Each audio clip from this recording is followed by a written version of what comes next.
Now, what I want to demonstrate now is that you can also map variables, right? So meaning that you can also map the aesthetics to variables as well. Okay, so let's look at this example. Let's say ggplot, we're going to be using this data set, which is web, and then add geom underscore histogram. Okay, remember we specify the aesthetics, but now we want the number of visits, right? And we have to specify fill by device.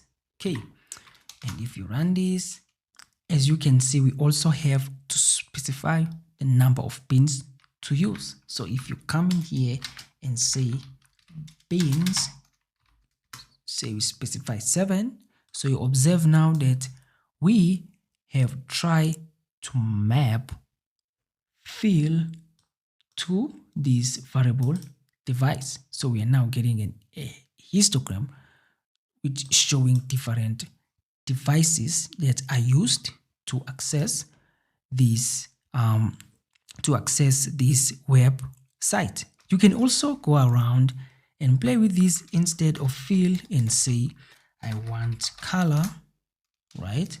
So say I want color, and if you run this, you observe now we have managed to even change the border color, right? So it's showing color for different devices.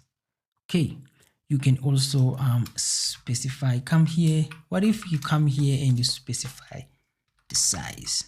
And if you run this, you observe that we are getting a warning message because we have used a discrete variable, right? So you should also note that. But what we have been trying to demonstrate in this lecture and learn is how can you map variables, right? If we are working with histograms.